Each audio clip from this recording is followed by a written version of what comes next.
All right, our first chapter in genetics is what is in the human genome. It really is a little bit of an overview of some of the topics we'll be covering throughout this year of genetics, and we'll also be introduced to some of the major genetics vocabulary that we'll be using throughout this year in genetics. The two learning outcomes we're going to cover in this particular PowerPoint are to be able to differentiate between genes and genomes, as well as the other various genetics vocabulary, and also to start identifying the levels of genetics. Now, in your book, an online book or your book that's been issued to you, what I'd like you to do is kind of start thinking about some of the topics here we'll be covering is to read Eve's Genome on pages 1 and 2.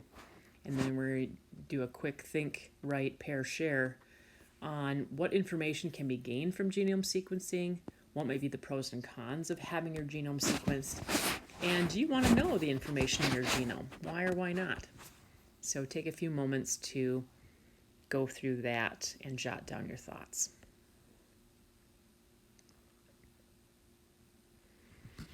So, starting with a few of our genetics terms you're going to need to know. First of all, genetics is the study of inherited traits and their variation. And make sure we look at inherited traits plus their variation. And then when we're talking about heredity, that's dealing more with the transmission of those traits between generations. Genes are segments of DNA that code for proteins. And it's your proteins that give you your traits. Okay, so kind of remember that connection there. So it's your genes is actually a little segment on a piece of DNA that's going to actually code for those various proteins. And we have a lot of different proteins in our body. So an example here, you see that picture of that cute little red-headed boy up there. A variant in the gene that codes for the protein melanocortin-1 receptor is what actually controls the balance of pigments in the skin. And that's what's giving that little boy his red hair, his fair skin, and as well as his freckles. Your genome is your complete set of genetic instructions that is characteristic of an organism. So that includes your protein encoding genes as well as other DNA sequences.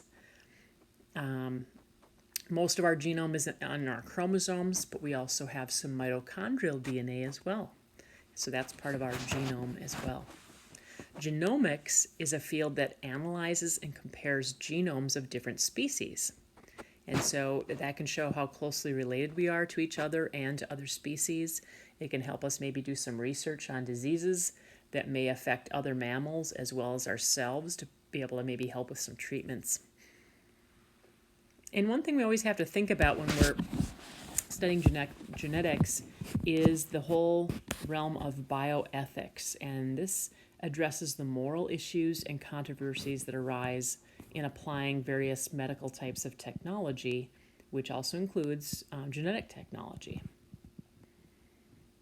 And so another assignment that I'm having you work on is to read pages 11 and 12 in your book and to read through these 3 scenarios. Group A, the first part is testing incoming freshmen, the next part is on the military, and then the third reading is on research study participants. And what I want you to do is jot down what are pros and cons for genetic testing in each of those scenarios. And then there will be a Schoology assignment where you'll need to answer questions 1 through 5 and provide some good solid reasoning for your answers as you read through that. But in each chapter, you're going to have some of these bioethic sections in your chapters, and they have some good thought-provoking things to think about whenever we're trying to apply genetic technology.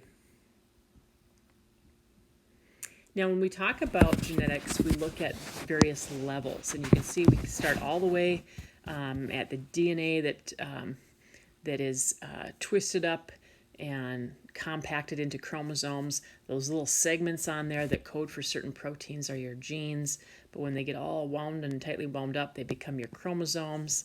And so we can start looking at different levels of genetics as we do that. The first level then would be DNA. DNA it comes from deoxyribonucleic acid, and that's where we get those 3 initials for DNA. A lot easier to say that than to say the whole name. It's a double-strand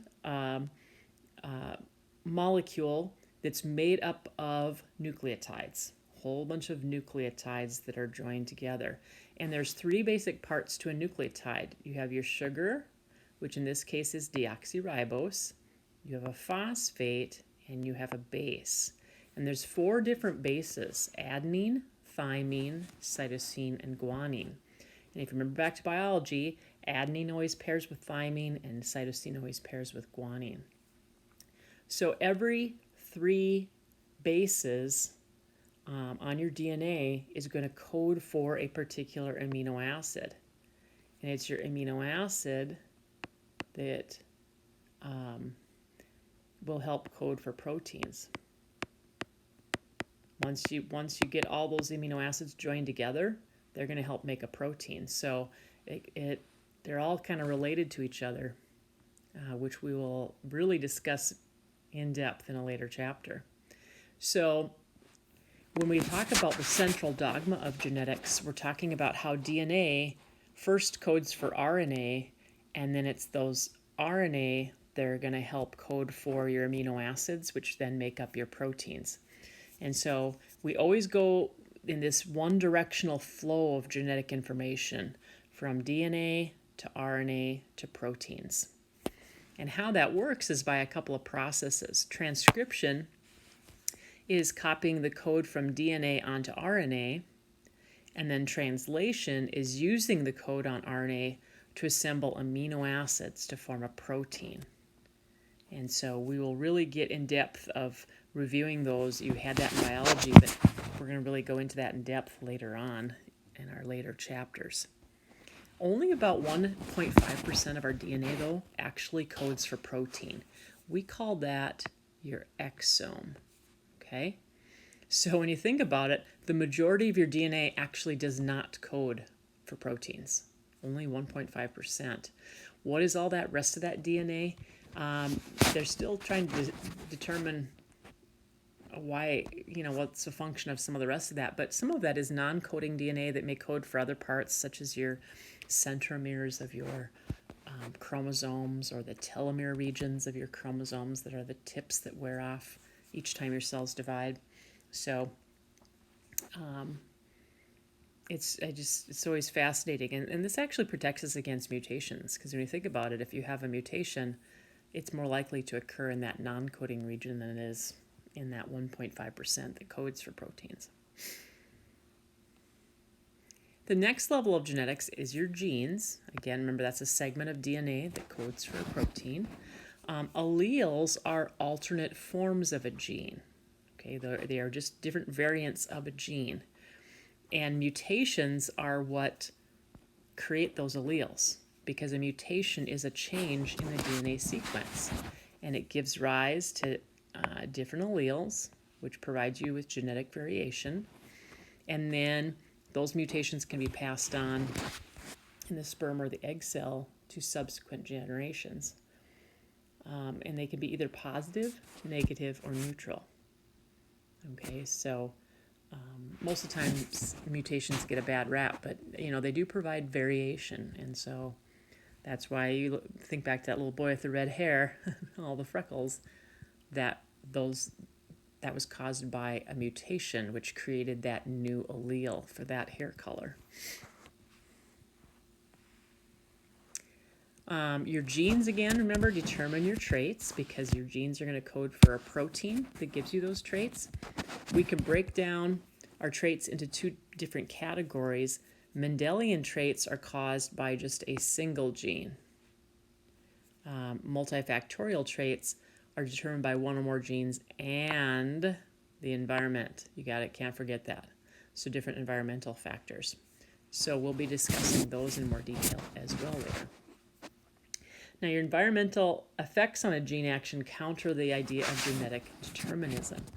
Now, genetic determinism is the idea that we are our genes, meaning that our genes determine our fate. If you have coding in your DNA that says you are going to get heart disease at age 36, by golly, you're going to get that. Well, we now know that that's really not true. Even though we may have certain genes that may put us at a higher risk for certain diseases or things like that, it doesn't mean we are going to develop those. We can still, because of all the environmental influences, we can still kind of control our environment a little bit by having a healthier diet or exercising. And then that can counteract that whole idea of genetic determinism. The next level of genetics are chromosomes. Again, these are when your DNA is all tightly wound up around certain proteins called histones, they become what are called your chromosomes. And we have in our body cells or somatic cells, that's the same as a body cell, 23 pairs of chromosomes. 22 of those are your autosomes. Those are your non-sex chromosomes. And so all of these here, except those sex chromosomes, that's your autosomes. And then you have one pair of sex chromosomes. Females have 2 X chromosomes. Males have an X and a Y chromosome. And so this individual here, a karyotype is a chart that shows all of your chromosome pairs from largest to smallest. This karyotype we can see is from a male because it has an X and a Y. And this concludes this section of the notes. We will pick up in the next PowerPoint. We will continue on with these levels of genetics.